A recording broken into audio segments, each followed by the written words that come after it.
HSC physics first paper chapter 2 vector. এই চ্যাপ্টারে এর আগের ক্লাসে আমরা দেখিয়েছিলাম কিভাবে লব্ধির মান ও দিক নির্ণয় করতে হয়। যদি একই বিন্দুতে একই সময়ে দুইটা ভেক্টর ক্রিয়া করে তাহলে ওই দুইটা ভেক্টরের লব্ধির মান ও দিক নির্ণয় আমরা কিভাবে করতে পারি সেটা আমি দেখিয়েছিলাম ভেক্টর যোগের সামান্তরিক সূত্র অনুযায়ী। আজকে আমরা এই ভেক্টর যোগের সামান্তরিক সূত্র ব্যবহার করে ওই লব্ধির মান ও দিক নির্ণয়ের যে সূত্র ওইটা ব্যবহার করে কিভাবে একটা নৌকা নদী পার হতে পারে সে সম্পর্কে আলোচনা করব। তো এই জন্য আমাদের একটা নদী লাগবে। ধরো এটা হচ্ছে একটা নদী, এই নদীটা মনে করো অনেক বড়, প্রস্থটা এর প্রস্থটা হচ্ছে ধরো 2 কিলোমিটার। এখন তোমার মা অপেক্ষা করছে এইখানটায়, একদম সোজাসুজি তুমি এইখানে, তোমাকে এখন নদী পার হয়ে তোমার মার কাছে যাইতে হবে। তো তুমি নদীতে উঠলা, এই নদীটা এমন যে উপর থেকে দেখছি আমরা, বলতে পারো গুগল ম্যাপ যেমন দেখে উপর থেকে, এটা হচ্ছে তেমন একটা নদী। এই নদীতে স্রোত আছে, পানি আছে, স্রোতের বেগ হচ্ছে এই বরাবর, বাম থেকে ডানে যাচ্ছে স্রোত। ধরো এই বরাবর নদীর স্রোত, এই নদীতে যে পানি আছে পানির স্রোত, সেই স্রোত 3 মিটার পার সেকেন্ড বেগে বাম থেকে ডানে যাচ্ছে। কারণ সব জায়গা থেকে তাই না, সব জায়গা থেকে পানিটা বামে যাচ্ছে, বাম থেকে ডানে যাচ্ছে 3 মিটার পার সেকেন্ড বেগে, এটা স্রোতের বেগ। এখন তোমার এখানে একটা নৌকা বাঁধা আছে, তুমি এখন নৌকা চালাবা, নৌকা চালিয়ে তোমার টার্গেট হচ্ছে, এটা একটা নৌকা বাঁধা আছে, তুমি এই নৌকাটাতে উঠে তোমার টার্গেট হচ্ছে এখান থেকে সোজা এইখানে পৌঁছাবে, এখানে তোমার মা আছে, তুমি তোমার মার কাছে ফিরে যাবে। তো তুমি যখন এই নৌকাটা চালাচ্ছ, ধরো তোমার নৌকার যে বেগ, তুমি যে বেগে নৌকা চালাতে পারো সেই বেগটাকে আমি ধরে নিলাম 4 মিটার পার সেকেন্ড। তাহলে নৌকা এদিকে তুমি চালাচ্ছ, নৌকার বেগ 4 মিটার পার সেকেন্ড। দেখো যখন থেকে তুমি নৌকা চালানো শুরু করবে ঠিক তখন থেকে কিন্তু এই নৌকাটার উপরে দুইটা ভেক্টর বা দুইটা বেগ তো ভেক্টর রাশি, দুইটা বেগ এট এ টাইম কাজ করবে। এক হচ্ছে নৌকাটা তুমি চাচ্ছ সোজাসুজি এদিকে চালাইতে চাচ্ছ, নদীর এপার থেকে ওপারে প্রস্থ বরাবর নিতে চাচ্ছ নৌকার বেগ, আর স্রোত সবসময় চাচ্ছে নৌকাটাকে বাম থেকে ডান দিকে নিয়ে যেতে ঠেলে। তার মানে এই বরাবর মনে করো স্রোতের বেগ, উপর দিকে খাড়া, উপরের দিকে নৌকার বেগ, বাম থেকে ডান দিকে স্রোতের বেগ। আমরা স্রোতের বেগকে ধরে নিলাম ইউ, এটার মান তো আমরা বলেছি 3 মিটার পার সেকেন্ড। আর নৌকার বেগটাকে আমরা ধরে নিলাম ভি, এটা হচ্ছে 4 মিটার পার সেকেন্ড। তাহলে দেখো নৌকাতে তুমি যখন নৌকাটা চালার সেই এট এ টাইম, সেই সময়টাতে তোমার এই বিন্দুতে দুইটা ভেক্টর কাজ করছে, দুইটা ভেক্টর ক্রিয়া করছে, একটা হচ্ছে ইউ আর একটা হচ্ছে ভি। এই সকল ক্ষেত্রে এই নৌকাটা তাহলে কোথায় যাবে? নৌকাটা কি তুমি সোজা এপারে গিয়ে পৌঁছাইতে পারবা তোমার মায়ের কাছে? যদি নদীতে স্রোত না থাকতো তাহলে তুমি সোজাসুজি নৌকা চালাইতে সোজাসুজি গিয়ে পৌঁছে যেতে, ভেরি সিম্পল। কিন্তু যেহেতু নদীতে স্রোত আছে, তাই তুমি যখন সোজা চালাইতে চাবা প্রতিটা মুহূর্তে বাম থেকে ডানে নিতে চাচ্ছে স্রোত ঠেলে। তার মানে এই যে এইরকম আরেকটা ভেক্টর ওর উপরে কাজ করছে, ক্রিয়া করছে, এর ফলে নৌকাটা এদিকে যাবে না, সোজা যাবে না, একটু আস্তে আস্তে ডান দিকে সরতে থাকবে। ডান দিকে সরতে সরতে একসময় নৌকাটা হয়তো এই দিকে যাবে, নৌকার বেগটা হবে অ্যাকচুয়ালি লব্ধিটা হবে এই দিকে। তাহলে দেখো নৌকার লব্ধি বেগটা হবে কিন্তু এই বরাবর, এবং তোমার নৌকাটা গিয়ে থামবে কোথায়? এইখানে।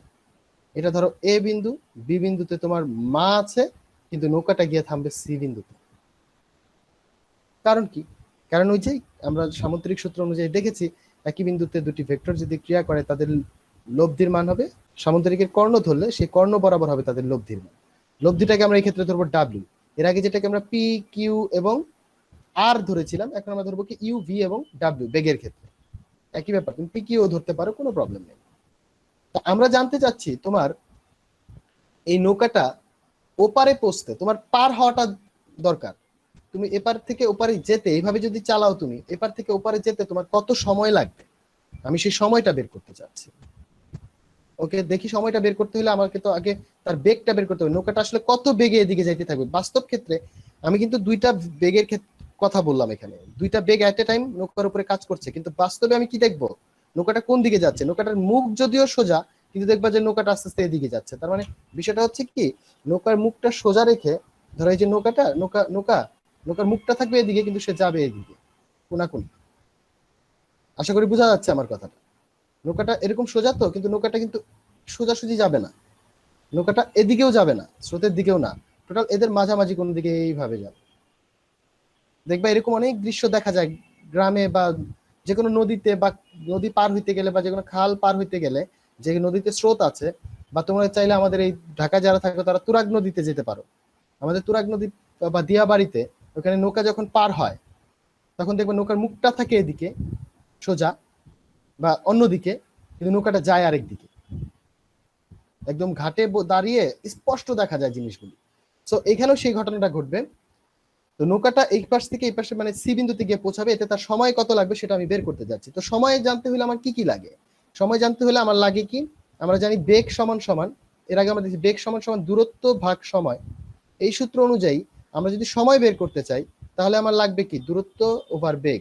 অর্থাৎ দূরত্ব বের করতে হবে, এই বরাবর দূরত্ব বের করতে হবে, এবং এই বরাবর তার যে বেগ, সে বেগটা বের করতে হবে। যদি আমি দূরত্ব এবং বেগ পেয়ে যাই, মানে এসির দৈর্ঘ্য হচ্ছে দূরত্ব এবং বেগ হচ্ছে ডাব্লিউ, লব্ধি বেগ হচ্ছে ডাব্লিউ, এই দুটা যদি পেয়ে যাই, তাহলে আমি এখানে বসিয়ে দিয়ে সময় বের করে ফেলতে পারবো। সো আমাদের এখন টার্গেট ডাব্লিউর মান বের করা এবং এসি দূরত্বটা বের করা। এই ডাব্লিউটা বের করো, ডাব্লিউটা কিন্তু এখানে লব্ধি বেগ। তো এদের মধ্যবর্তী কোণ কত, মানে পি এবং কিউ বা এই দুইটা ভেক্টরের মধ্যবর্তী কোণ কত, এই যে এই কোণের মানটা কত, ধরলাম এটা আলফা। তাহলে বুঝাই যাচ্ছে যে আলফার মানটা কিন্তু 90 ডিগ্রি, কারণ আমরা এই ভেক্টরটা এই ভেক্টরটার মধ্যবর্তী কোণ alpha, alpha equal to 90 degree. একটু খেয়াল করো, আলফা ইকুয়াল 90 ডিগ্রি। তাহলে আমি কিন্তু ডাব্লিউর মান ইজিলি পেয়ে যাব, ইউ জানি, ভি জানি, এদের মধ্যবর্তী কোণ আলফা জানি। তাহলে সুতরাং আমরা বলতে পারবো W equal to root over U square plus V square plus 2uv cos alpha. তুমি এখন এখানে ওর মানটা বসিয়ে দাও, ইউ ভি এর মান বসিয়ে দাও, ডাব্লিউ ইকুয়াল টু পেয়ে যাবো অনলি 5 মিটার পার সেকেন্ড। অর্থাৎ আমি লব্ধির বেগের মান পেয়ে গেলাম, যে নৌকাটা অ্যাকচুয়ালি কত বেগে সামনের দিকে যাবে, এই বরাবর যাইতে থাকবে, সেটা আমরা পেয়ে গেলাম 5 মিটার পার সেকেন্ড। দেখো 3ও না 4ও না, 5। এবার আমার দরকার কি, আমার দরকার এই এসি দূরত্বটা। এখন এই এসি দূরত্বটা যদি আমি জানতে চাই, আচ্ছা আমি এদিকে এটাকে ডাব্লিউটা এখানে লিখি। এখন দেখো এসি দূরত্বটা যদি আমি জানতে চাই, তাহলে আমাকে জানতে হবে কি, যে এই কোণটার মান কত, তাই না? যদি এই কোণের মানটা আমরা জানি, তাহলে দেখো এটা একটা সমকোণী ত্রিভুজ, এ বি সি একটি সমকোণী ত্রিভুজ। এই সমকোণী ত্রিভুজের যদি এই কোণের মানটা জানি আমি, হ্যাঁ স্যার, আলফা মান 90 ডিগ্রি কিভাবে আসলে বুঝি নাই আরেকবার। এই বরাবর তো স্রোত যাচ্ছে, আর আমি তো নৌকাটা সোজাসুজি পার হইতে চাচ্ছি, তাহলে নদীর সাথে পারের সাথে নৌকার কোণ কত, নৌকার দিকে যেদিকে আমি যাইতে চাচ্ছি, যেদিকে আমি চালাচ্ছি নৌকাটা, তার কোণ কত, সোজাসুজি না লম্বালম্বি না, তাহলে অবশ্যই আলফার মানটা 90 ডিগ্রি। এখন আমার যদি এই কোণটা জানা থাকে, এই কোণটা যদি আমি জানতে পারি, তাহলে দেখো এটা একটা সমকোণী ত্রিভুজ, ওর এইটার মান কিন্তু আমি জানি, এবির মান কিন্তু 2 কিলোমিটার, একদম সোজাসুজি যে দূরত্বটা সেটা 2 কিলোমিটার আমরা জানি। তাহলে আমার জানতে হবে এসি, তার মানে এটা একটা সমকোণী ত্রিভুজ হলে এটা যদি কোণ হয়, ধরো এটা যদি থিটা হয়, তাহলে লম্ব ভাগ অতিভুজ দিয়ে সাইন থিটা ইকুয়াল টু লম্ব ভাগ অতিভুজ, এই সূত্রটা দিয়ে আমরা ইজিলি অতিভুজের মান মানে এসির মানটা বের করে ফেলতে পারি। তার মানে আমার এই কোণটা লাগবে, আর এই কোণটা মানে কিন্তু এই কোণটা, দেখো যে এই কোণটা, এটাকে আমরা থিটা ধরলাম, এই কোণটুকু, এই যে লব্ধিটা ইউর সাথে যে কোণটা তৈরি করেছে সেটা হচ্ছে থিটা। লব্ধির দিক নির্ণয় করেছিলাম মনে আছে, যে কোনো একটার সাথে একটা কোণ ধরে নিয়েছিলাম। তাহলে এই লব্ধিটা ইউর সাথে যে কোণটা তৈরি করেছে সেটাকে আমরা ধরলাম থিটা। তাহলে আমি এই থিটা আর এটা তো একই থিটা না, এই দুটা যেহেতু সমান্তরাল, সমান্তরাল রেখা, এটা সমান্তরাল এবং এসি তাদের ছেদক, তাহলে এই কোণটা আর এই কোণটা সমান হবে। এইটাকে কি কোণ বলে, কেউ বলতে পারবে? স্যার একান্তর কোণ। গুড, থ্যাংক ইউ, একান্তর কোণ বলে। তাহলে আমরা বুঝে গেলাম যে এখানে এটাকে বলে একান্তর কোণ, এবং এই কারণে এই কোণটা আর এই কোণটা সমান। তার মানে আমাকে এই কোণটা বের করতে পারে, এই কোণটা বের করার মেথড তো আমরা জানি, ভেক্টর যোগের সামান্তরিক সূত্র ব্যবহার করে যে লব্ধির মান ও দিক নির্ণয়ের সূত্র দেখেছিলাম, সেখানে কিন্তু এই tan থিটা ইকুয়াল টু কত সেটাও আমরা জানি। তার মানে এখান থেকে আমি দেখব আবার tan থিটা ইকুয়াল, আমাদের সূত্রটা ছিল কি, Q sine alpha by P plus Q cos alpha. কিন্তু আমি তোমাদেরকে বলেছিলাম এইভাবে না মনে রাখতে হবে এইভাবে, যার সাথে কোণ তৈরি করে লব্ধি, দুইটা ভেক্টরের যে ভেক্টরের সাথে লব্ধিটার কোণ তৈরি করে, থিটাটা তৈরি করে বা থিটাটা ধরে থাকি আমরা, তাকে সিঙ্গেল করে এখানে দিতে হবে। এবং অপরটির এই ভি এর, একবার ভি এর নিব সাইন আলফা উপরে, আরেকবার নিব ভি এর কজ আলফা। এইভাবে মনে রাখলে ভুল হবে না। ঠিক আছে, আমরা এখন মানগুলি বসিয়ে দিয়ে থিটার মান বের করতে হবে। tan থিটা ইকুয়াল টু পেয়ে যাবা 4/3। সুতরাং এখান থেকে থিটা তো অবশ্যই পারবা তুমি, থিটা ইকুয়াল টু কত, tan ইনভার্স 4/3। তুমি যদি ক্যালকুলেটরে লেখো তাহলে এটা পেয়ে যাবে 53.13 ডিগ্রি।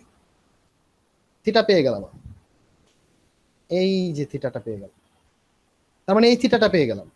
এবার আমি এ বি সি ত্রিভুজ, এই যে ত্রিভুজটা দেখছো, এই ত্রিভুজটার জন্য আমি যদি বলি সাইন থিটা ইকুয়াল টু কি হবে, এ বি ভাগ এসি। আর এ বির মান কিন্তু 2 কিলোমিটার, ভুলে যাও না। তাহলে এ বি ভাগ AC sine theta equal to, আমি এখানে লিখবো আবার এবিসি ত্রিভুজে, এবিসি ত্রিভুজে যদি এত ডিটেল লেখা লাগে না, সাইন থিটা ইকুয়াল টু লম্ব ভাগ অতিভুজ, এখানে বসিয়ে দাও। আমরা তো থিটার মান জানি, তাহলে সাইন 53.13 ডিগ্রি, এবির মান 2 কিলোমিটার, তার মানে 2000 মিটার ডিভাইডেড এসি।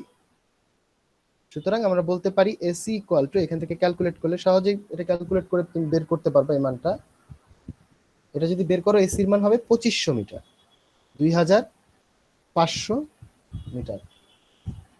আমরা এসি পেয়ে গেলাম 2500 মিটার, মানে 2.5 কিলোমিটার। এই যে দেখো, এসি পেয়ে গেলাম 2500 মিটার। তাহলে দেখো আমার নৌকাটা কিন্তু প্রকৃত পক্ষে এই দিকে যাচ্ছিল, কত বেগে যাচ্ছিল, 5 মিটার পার সেকেন্ড বেগে যাচ্ছিল। সে 5 মিটার পার সেকেন্ড বেগটাও আমরা বের করলাম। আবার কত দূরত্ব, মানে এই বরাবর যদি সে যায়, এই এসি বরাবর যে যায়, তাহলে সে কতটুকু দূরত্ব অতিক্রম করতেছে এপারে যাওয়ার জন্য, সেই দূরত্বটাও পেয়ে গেলাম এসি। তাহলে আমি দূরত্বকে যদি বেগ দিয়ে ভাগ দিই, তাহলে আমি কি পাবো, মোট সময়, নদীটা পার হওয়ার সময় পেয়ে যাবো, তার কত সময় লাগবে সেটা পেয়ে যাবো। এখন সময় টি ইকুয়াল টু দূরত্ব ভাগ বেগ, তার মানে 2500 divided 5, 2500 metre divided 5 metre per second. তাহলে এটা কত হয় তোমরা বুঝতে পারছো, এটা হয় 500 সেকেন্ড, 500 সেকেন্ড। 500 সেকেন্ডকে তুমি যদি এখন মিনিটে নিয়ে যাও, মিনিটে নিয়ে দেখি আমরা খুব সুন্দর করে, তোমরা তো জানো এগুলাকে কিভাবে মিনিটে দিতে হয়। 500 সেকেন্ড মানে 60 দিয়ে ভাগ দাও, তাহলে এটা চলে আসবে। এটা হবে 8 মিনিট এন্ড 20 সেকেন্ড। এটা হচ্ছে আমাদের রেজাল্ট। তার মানে তুমি যখন এইভাবে নৌকাটা পার হলা, তখন তুমি যদিও তোমার মায়ের কাছে পৌঁছাইতে পারবা না, একটু দূরে দূরে পৌঁছাবা, এখানে গিয়ে নামবা, কিন্তু তোমার এটা পার হতে সময় লাগবে 8 মিনিট 20 সেকেন্ড। তুমি ধরো নৌকাটা দিয়ে নদীটা পার হলা, পার হওয়ার পরে তোমার আম্মা তুমি আবার এখান থেকে হেঁটে হেঁটে তোমার মায়ের কাছে আসলা, তখন তোমার মা তোমাকে একটা ছোট্ট করে আস্তে করে একটা থাপ্পড় দিল। কেন দিল, আমি এখানে দাঁড়ায় আছি, তুই দেখতেছিস, তুই কেন এখানে গিয়ে থামলি, তুই এত দূরে গিয়ে থামলি কেন, আমার কাছে এসে ভিড়তে পারলি না, আমি তো ঘাটেই দাঁড়িয়ে আছি। সে মনে কর তোমার প্রতি অভিমান করলো। তো এর পরের দিন আবার তুমি নদী পার হবা। এখন তুমি যদি তোমার মায়ের কাছে পৌঁছাইতে চাও নৌকাটা নিয়ে, তাহলে তোমাকে কি করতে হবে, এখন আমরা সেটা দেখবো। তার মানে আবারও আমরা সেই নদী পারই করব পরের দিন। নদীটা একই, সেই 2 কিলোমিটার প্রস্থের নদী। তোমার এখানেও নৌকাটা বাঁধা আছে, এখানে তোমার মা দাঁড়ায় আছে বি বিন্দুতে, এটা এ বিন্দু। স্রোতও ঠিক সেম ছিল, সেম এই বরাবর 3 মিটার পার সেকেন্ড হচ্ছে নদীর স্রোতের বেগ। তোমারও সেই একই শক্তি আছে, তুমিও নৌকাটা 4 মিটার পার সেকেন্ড বেগে চালাইতে পারো। এখন তুমি যদি ঠিক আগের মতো এই বরাবর চালাও নৌকাটাকে, তাহলে তুমি দেখেছো যে স্রোতের কারণে তুমি এই বরাবর এটা চালাইতে পারো না, চালাইলে তুমি এই বরাবর যেতে পারো না, তোমার নৌকাটা চলে যায় এইদিকে কোথাও। তাহলে তুমি যদি এইদিকে পৌঁছাইতে চাও, তার পরের দিন এসে তুমি বুদ্ধি করলা, ঠিক আছে আমি যেহেতু মার কাছে পৌঁছাবো, তাহলে আমি নৌকাটাকে এদিকে চালাই, বুদ্ধি করে। তোমরা বুঝতে পারতেছো কেন এদিকে চালাইতে হবে নৌকাটা। তাহলে নৌকাটা তুমি চালাচ্ছ এদিকে, কিন্তু স্রোত তোমাকে ঠেলতে ঠেলতে ঠিকই তোমার মায়ের কাছে নিয়ে পৌঁছাবে। বেগ তো same, V equal to 4 metre per second. এদিকে চালাবা, তাহলে এই অ্যাঙ্গেলটা কত সেটা তো তোমার জানা নাই। এদিকে তো স্রোত আছে, স্রোতের বেগ এদিকে, তোমার নৌকার উপরে এট এ টাইম তো দুইটা বল কাজ করতেছে, একটা ভেক্টর কাজ করছে, একটা হচ্ছে ইউ স্রোতের বেগ, আরেকটা হচ্ছে ভি তোমার নিজের নৌকার বেগ। তার মানে নৌকা চালাচ্ছ তুমি এদিকে, স্রোত তোমাকে ঠেলতেছে এদিকে, তাহলে এভাবে করে ঠেলতে ঠেলতে তোমার ধারণা তোমার মার কাছে নিয়ে তোমাকে পৌঁছাবে। তাহলে এই কোনটা তোমাকে, তুমি তো যে কোনো দিকে চালাতে পারো, তুমি চাইলে এদিকে চালাতে পারো, এদিকে চালাতে পারো, মানে বিভিন্ন অ্যাঙ্গেলে চালাতে পারো। তো এখানে আন্দাজে তুমি কোন দিকে চালানো শুরু করবে সেটা তো তোমাকে জানতে হবে। এই কোনটা হচ্ছে সেই কোনটা, তার মানে ইউ এবং ভি এই দ্বয়ের মধ্যবর্তী কোণ হচ্ছে আলফা। এই আলফার মানটা আমরা এখন জানি না, কিন্তু তুমি চাচ্ছ তোমার নৌকার লব্ধি বেগ যেন হয় এই বরাবর তোমার মায়ের দিকে, মানে ডাব্লিউটা যেন, তুমি চাচ্ছ যে ডাব্লিউটা যেন এই বরাবর হয়, তোমার মার কাছে সোজাসুজি গিয়ে যেন তুমি তোমার মায়ের কাছে পৌঁছাইতে পারো। অর্থাৎ এবার লব্ধিটা হচ্ছে সোজাসুজি, নৌকাটা হচ্ছে একটু এদিকে বাঁকা করে চালানো হচ্ছে, অর্থাৎ অ্যাঙ্গেলে স্রোতের সাথে 90 ডিগ্রির চেয়ে বড় কোণে চালাচ্ছে।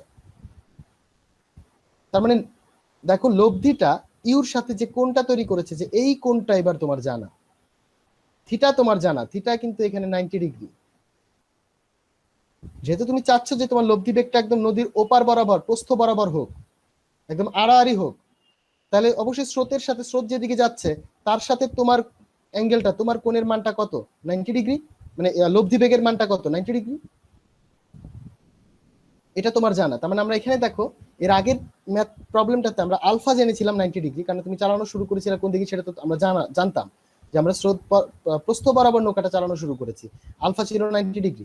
এখন আমরা জানি না যে আমাকে কোন দিকে চালাইতে হবে, এক্স্যাক্টলি কোন দিক বরাবর চালাইতে হবে, একটু অ্যাঙ্গেল করে চালাইতে হবে এটা আমরা জানি, কিন্তু এক্স্যাক্টলি কত অ্যাঙ্গেলে চালানো শুরু করলে আমি ওই পারে গিয়ে পৌঁছাইতে পারবো সেটা তো ডিপেন্ড করে তোমার স্রোতের বেগের উপরে, তোমার বেগের উপরে ডিপেন্ড করে। এই আলফাটা আমরা জানি না এখন, কিন্তু এটা জানি যে লব্ধিটা যেহেতু প্রস্থ বরাবর, তার মানে থিটার মানটা 90 ডিগ্রি হবে। তো এইখান থেকে আমরা এই কাজ এইভাবে আমি এখান থেকে চাইলে আলফার মানটা বের করে ফেলতে পারি। বুঝাই যাচ্ছে যে এখানে দেখো এটা আর এটাকে সামুদ্রিকের দুইটা বাহু ধরে, সন্নিহিত বাহু ধরে যে সামন্তরিকটা অঙ্কন করলাম, সেই সামন্তরিকের কর্ণ ওদের লব্ধি নির্দেশ করে, এটা আমরা জানি। যাই হোক, এটা আমরা বিস্তারিত ব্যাখ্যা করেছি, কিন্তু এখন আমরা এই ট্যান থিটা দিয়ে সূত্র ফেলবো। এখানে থিটার মানটা 90 ডিগ্রি, এটা আমরা ফিক্সড হয়ে গেলাম। এখন তাহলে ট্যান থিটার সূত্রটা আমরা আগে ফেলবো। দেখো ট্যান থিটা ইকুয়াল টু কি হয়, যার সাথে থিটাটা তৈরি করেছে লব্ধি সেটাকে আমরা এখানে সিঙ্গেল লিখে দিব, অপরটার সাইন আলফা এবং অপরটার কজ আলফা। এখন তুমি থিটার মানটা বসিয়ে দাও, থিটার মান হচ্ছে 90 ডিগ্রি, আমরা দেখলাম ভি এর মান 4, আমরা আলফার মান জানি না, আলফার মান আমাকে বের করতে হবে, 3 + 4 কজ আলফা। এখান থেকে tan 90 ডিগ্রি মানে কত, tan 90 ডিগ্রি মানে হচ্ছে অসংজ্ঞায়িত, তোমরা জানো অসংজ্ঞায়িত মানে হচ্ছে এটা আসলে 1/0, মানে এরকম। বা তুমি চাইলে এটাকে cot 90 ডিগ্রি বানিয়ে নিতে পারো, মানে এটাকে উল্টে দিলে এই পাশে cot 90 আসবে, cot 90 এর মান হচ্ছে 0। যাই হোক, আমরা এইভাবে করতে পারি, 3 + 4 cos আলফা। আমরা আর গুণন যদি করে নেই তাহলে এটা আসবে, এটা যদি আর গুণন করি তাহলে এটা হবে কি 3 + 4 cos আলফা = 0। তাহলে cos আলফা ইকুয়াল টু কত হবে, 3টাকে পাশে নিয়ে যাও, -3 আর 4 দিয়ে ভাগ দিলে ডিভাইডেড 4। সুতরাং এখান থেকে আলফা ইকুয়াল টু কি হবে, আলফা ইকুয়াল টু হবে cos ইনভার্স -3/4। এটার মানটা যদি তুমি বের করো ক্যালকুলেটরে, তোমরা জানো এগুলো কিভাবে বের করতে হয়, এটার মানটা বের করলে পাবা এটা 138.6 ডিগ্রি, 138.6 ডিগ্রি। এটা হচ্ছে আমাদের আলফার মান বের হয়ে গেল। তার মানে তোমাকে সোজাসুজি ওপারে পৌঁছতে হলে, সোজাসুজি ওপারে পৌঁছতে হলে কত কোণে নৌকাটা চালাইতে হবে, স্রোতের সাথে 138.6 ডিগ্রি কোণে তোমাকে নৌকাটা চালাইতে হবে। তাহলে তুমি যদি 4 মিটার পার সেকেন্ড বেগে র্যান্ডম চালাইতে পারো তাহলে এটা তুমি ঠিক তোমার মায়ের কাছে গিয়ে পৌঁছাবা, কারণ লব্ধিটা 90 ডিগ্রি অ্যাঙ্গেলে থাকবে, অর্থাৎ সোজাসুজি থাকবে। এখন বেগের মানটা কত হবে, ডাব্লিউর মানটা কত হবে, লব্ধি বেগ জানি না, আমরা এখান থেকে বের করি, যেহেতু আলফা পেয়ে গেছি আমরা এখন তাহলে ডাব্লিউ বের করতে পারবো। তাহলে ডাব্লিউ যেহেতু লব্ধি, লব্ধির সূত্রটা আমরা বসিয়ে দিই, এখানে মানগুলি বসিয়ে দাও তাহলে হয়ে যায়। এখান থেকে বসালে তুমি ডাব্লিউ ইকুয়াল টু পেয়ে যাবা 2.646 মিটার পার সেকেন্ড। দেখো আমাদের লব্ধি বেগের মানটা কত আসছে, দেখো 2.646 মিটার পার সেকেন্ড। এখানে একটা ব্যাপার বলতে চাই, এর আগে আমরা যখন নৌকাটা চালিয়েছিলাম তখন আমাদের লব্ধি বেগ আসছিল 5 মিটার পার সেকেন্ড। তার মানে নৌকাটা খুব স্পিডে চলেছে, নৌকার লব্ধি বেগটা খুব স্পিডি ছিল, 5 মিটার পার সেকেন্ড ছিল। এখন আমাদের বেগ হয়েছে মাত্র 2.646, প্রায় অর্ধেক হয়ে গেছে। আগে নৌকার বেগটা অর্ধেক হয়ে গেছে কিন্তু নৌকাটা সোজাসুজি যাচ্ছে। এর কারণটা কি কেউ কি বলতে পারবে? এই বেগটা কমে যাওয়ার কারণ কি? লব্ধি বেগটা স্যার স্রোতের বিপরীতে যাচ্ছিল তাই। কারেক্ট, থ্যাঙ্কস আ লট। এটাই একদম এক্সাক্ট টু দা পয়েন্টের অ্যান্সার। এটা যেটা স্রোতের বিপরীতে যাচ্ছে, দেখো ও এদিকে যাচ্ছে, স্রোতটা তো এদিক থেকে ওকে অনবরত ঠেলছে। তার মানে তোমার এই যে 4 মিটার পার সেকেন্ড বেগটাকে কমিয়ে দিচ্ছে সে, আস্তে আস্তে কমিয়ে 2.646 মিটার পার সেকেন্ডে নিয়ে আসছে। তার মানে আমরা দেখবো উপর থেকে যদি গুগল ম্যাপের মাধ্যমে দেখতে শুরু করি তাহলে দেখবো যে নৌকাটা সোজাসুজি যাচ্ছে, নৌকার মুখটা এদিকে হয়ে আছে, অর্থাৎ নৌকার মুখটা হয়ে আছে এদিকে এদিকে, কিন্তু নৌকাটা যাচ্ছে সোজা উপর দিকে, এভাবে এদিকে যাচ্ছে। এবং বাস্তবে এরকম দেখা যায়, বললাম না, তোমরা যে কোনো একটা ঘাটে যাও, নদী যেখানে পার হয়, নৌকা পারাপার হয়, উপর থেকে দেখা মানে ঘাটে দাঁড়িয়ে দেখবা ঠিক এরকম অনেক নৌকা এভাবেই চলতেছে, এবং মোটামুটি সব নৌকায় এভাবেই চলে চলে আসে। তাহলে এবং অনেক নৌকা কি করে জানো, প্রথমে স্রোতটা ঠেলে একটু সামনের দিকে যায়, গিয়ে তারপরে এদিকে চালানো শুরু করে, তখন ঠেলতে ঠেলতে এখানে নিয়ে আসে, এরকমও করে অনেকে। তো যাই হোক, এখন আমার দরকার কি, এখানে সময়টা চাচ্ছি আমি, যে আমার কত সময় লাগবে এখান থেকে এখানে যেতে। তো আমাদের তো সময়ের জন্য দরকার পড়ে কি, বেগ দরকার পড়ে এবং দূরত্ব দরকার পড়ে। দূরত্ব তো অলরেডি জানি, এই দূরত্বটা কত, 2 কিলোমিটার, এবং এদিকে বেগের মানও আমরা বের করে ফেলেছি। তার মানে আমরা এখানে সময়টা এখনই বের করে ফেলতে পারি। এখন সময় টি ইকুয়াল টু হবে দূরত্ব এবি ভাগ বেগ। দূরত্ব হচ্ছে 2000 মিটার এবং বেগের মানটা আমরা একটু আগে বের করলাম 2.646 মিটার পার সেকেন্ড। এটাকে যদি ভাগ দাও তুমি রেজাল্ট পেয়ে যাবা 756 সেকেন্ড। এত এটাকে যদি তুমি মিনিটে নিয়ে যাও কিভাবে, সুতরাং টি ইকুয়াল টু হবে 12 মিনিট and 36 সেকেন্ড। টি এর মানটা মানে সময়টা লাগবে 12 মিনিট 36 সেকেন্ড। দেখো এই নদীটা পার হতে তোমার সময় লাগবে 12 মিনিট 36 সেকেন্ড। আর এর আগে কত লেগেছিল আমাদের, এর আগের যে ম্যাথ, এখানে লেগেছিল 8 মিনিট 20 সেকেন্ড, কিন্তু আমার নৌকাটা দূরত্ব অতিক্রম করেছিল অনেক বেশি। এসি দূরত্বটা ছিল, এর অতিক্রান্ত দূরত্বটা ছিল আমাদের 2500 মিটার, প্রায় 2.5 কিলোমিটার, কিন্তু সময়টা লেগেছিল কম। আর এই ক্ষেত্রে দূরত্বটা অতিক্রম করেছে খুব কম, দেখো মাত্র 2 কিলোমিটার দূরত্ব সে অতিক্রম করেছে, কিন্তু সময়টা লেগেছে বেশি, কারণ ওই যে স্রোতটাকে বেগটা কমিয়ে দেওয়ার কারণে তার অনেক সময় লেগে যাচ্ছে আর পার হতে। তুমি তোমার মায়ের কাছে গিয়ে পৌঁছে গেছো, তোমার মা এইবারও তোমাকে ছোট্ট করে আলতো করে একটা গালে থাপ্পড় মারলো, আদরের থাপ্পড় দিয়ে বললো এত দেরি লাগলো কেন আজকে। তারপরে 2 দিনই তুমি ধরা, অর্থাৎ প্রথম দিন তুমি দূরে গিয়ে থেমেছো, সময় লাগছিল কম, কিন্তু এবার তুমি তোমার মায়ের কাছে গিয়ে পৌঁছাইছো কিন্তু সময়টা লাগছে বেশি। তার মানে আমরা বলতে পারি যে প্রথমবার যেটা করেছিলাম এক্ষেত্রে সময়টা কম লাগে, তার মানে এটাকে আমরা বলে থাকি ন্যূনতম সময়ে নদী পার। ন্যূনতম মানে সবচেয়ে কম সময় নদী পারাপার। যদি কখনো বলে যে ন্যূনতম সময়ে নদী পারাপার, ন্যূনতম কত সময়ে তুমি নদীটা পার হতে পারবা, তখন তোমাকে এই মেথডে করতে হবে। আর যদি বলে আর এটা কি, এটা ন্যূনতম দূরত্বে, এটা কিন্তু ন্যূনতম সময়ে না, এটা হচ্ছে ন্যূনতম দূরত্বে। এই ক্ষেত্রে তোমার দূরত্বটা অতিক্রম করতে হয়েছে ন্যূনতম, কিন্তু সময়টা বেশি লেগেছে। তো কখনো যদি বলি যে ন্যূনতম দূরত্বে নদীটা পার হতে কত সময় লাগবে, তুমি অবশ্যই এই মেথডটা দিয়ে দিবা, ন্যূনতম দূরত্বে নদী পারাপারের এই মেথড, এইভাবে করবে তখন। এবং আমি তোমাকে অনেক সময় এরকম প্রশ্ন করতে পারি যে 3 মিটার পার সেকেন্ড বেগে একটি 2 কিলোমিটার নদী সোজাসুজি পার হতে হলে নৌকাটিকে কোন দিকে চালাতে হবে, তখন তুমি আমাকে আলফার মানটা বের করে দিয়ে দিবে। এই যে এইটুকু ক্যালকুলেশন, শুধু প্রথম ক্যালকুলেশনটুকু, শুধু আলফার মানটা আমাকে বের করে দিবে, বলবা যে স্রোতের সাথে 138.6 ডিগ্রি কোণে পার হতে হবে। অ্যাকচুয়ালি এটা তো সবসময় রেজাল্টটা 138.6 হবে না, স্রোতের বেগ কোনোদিন বেড়ে যাবে, নৌকার বেগ যদি তোমার কখনো কমে যায়, শক্তি কমে যায়, সেক্ষেত্রে এই বেগটাও চেঞ্জ হয়ে যাবে, এই বেগটাও চেঞ্জ হয়ে যাবে, সেসব ক্ষেত্রে কিন্তু তোমার আলফার মানটাও চেঞ্জ হইতে থাকবে। এরকম অনেক ধরনের ম্যাথ আছে, সেগুলো আমরা পরবর্তীতে করব, তোমরাও করবা এবং করলেই পারবা। কিন্তু এই যে দুইটা ম্যাথ আমি করালাম আজকে, যে দুইটা প্রবলেম আমি তোমাদেরকে দেখালাম, এই দুইটা প্রবলেম ভেরি ভেরি ইম্পর্টেন্ট, এবং এইগুলি দিয়ে অনেক ধরনের বড় বড় সিকিউ সলভ করা, এবং এই টপিকের অনেক সিকিউ আছে। এবং মনে রাখবা, পরবর্তীতে তোমাদের এই নদী পারাপার নিয়ে প্রচুর প্রবলেম হয়, কিন্তু এই দুইটা প্রবলেম যদি তোমাদের জানা থাকে, নদী পারাপার নিয়ে তোমাদের তেমন একটা প্রবলেম হবে না। এই ছিল আমাদের নদী পারাপার সংক্রান্ত আজকের লেকচার।